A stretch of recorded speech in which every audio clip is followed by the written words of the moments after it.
Hi guys, it's Ugo and welcome back to another video. Today I bring you my review for Fear the Silence by Robert Bryndza. This is his new book and it's a standalone, so it doesn't follow Kate Marshall or Erica Foster series. It's a standalone novel, totally different from what he usually writes. And I was very excited. I always excited when a new book comes out from an author that I love. And I really like Robert Bryndza's writing style, so I was very excited to pick this one. And I decided to pick an audiobook, which is a format that I never read any of these books, I believe. But I was like, it's a thriller, it's gonna be interesting to listen to a book. It has a very distinctive style of writing, so it's gonna be fine. Except this is a very different book from what he usually writes, like I said, so the writing style is very different. But let's start with a brief summary of the story.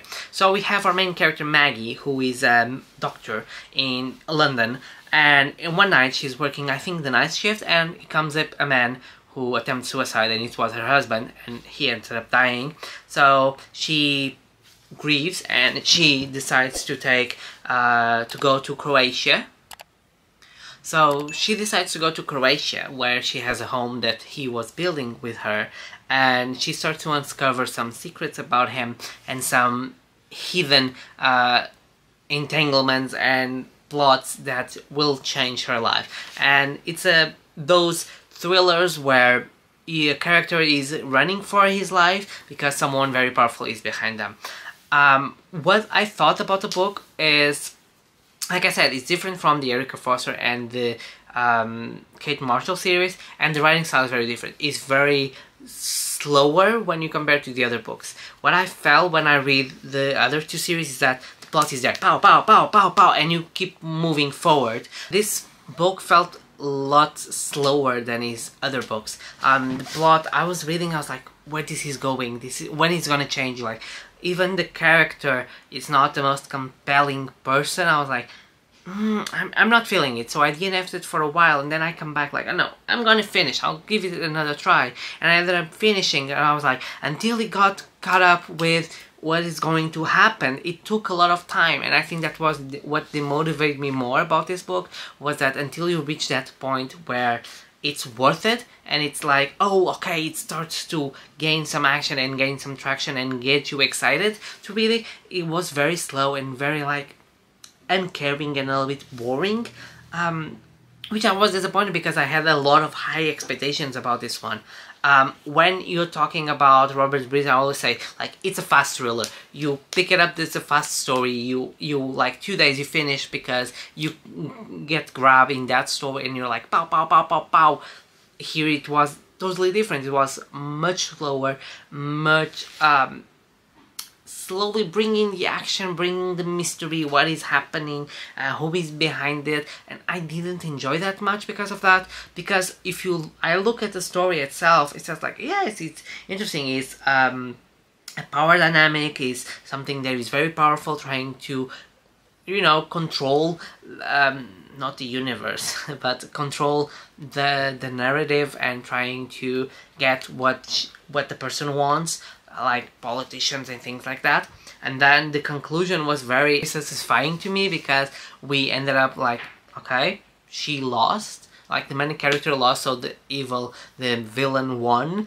And then it comes like this, and I was like, okay, it's not the justice that she wanted, but it's definitely more than, it's something, definitely something that will change the narrative. And I really enjoy that, because it was like a poetic justice a little bit on that point. Yeah, I think the story itself is not bad. I liked it when it turned, so I believe it was around the middle, at least 30% in, 40. So in that part, when it becomes fast and a survival mode, I liked it, and how she tried to solve this. Like, she knew the truth, she had to expose the truth, she knew it would be in danger, and how could she fight this. I like that. But until that point, it was a painful read, because it was slow, and I was like, when do you gonna get something? Because things would happen, and I was like, okay, but what else? I don't know, I was not feeling the same thrill I was feeling with the other books. I was not feeling the same excitement, and I think that bumped me a little bit. It's definitely not a bad thriller, it's more a survival you know, a big organization story, but I feel comparing to his other books, it's not my favorite. It's not my top. Like Nine Elms, it's A Girl in the Ice. There are top books for me.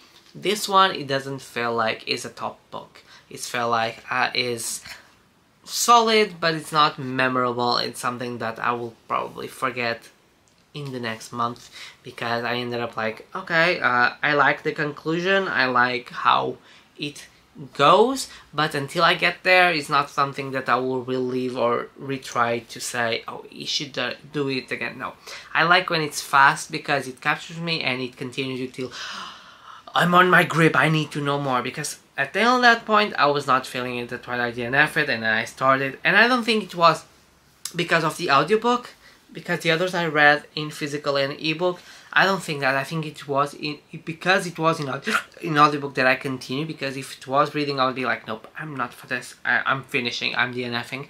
So yeah, I give it a try. If you want books by Robert Bryndza, pick up any of the others I have reviews here on the channel, because they are much better than this one. I think this is the lowest tier for me. It's gonna be like a solid 3.35. It's like the end is good, like the beginning is slow. So do I prefer a good ending or a bad beginning? It's up to think a little bit. But yeah, this is what you get when you see honest reviews by me. The good and the bad. So yeah, if you like this video, please consider to leave a like, comment, subscribe, hit the notification bell to know when I publish. I have reviews, book tags, book hauls, and things like that. I also do reading sprints on Fridays. If you want to join us, I have book clubs on the description below. If you want to join, the Genre Soup Book Club is starting slowly to think how it come back, but the quarterly book club is active, so, and the pick is up, so you can definitely join us for the next read, which is gonna take 3 months. So it's early, very breezy, and you can read it on your own terms. I hope you join us there, and yeah, I hope I see you guys all on my next video. Bye.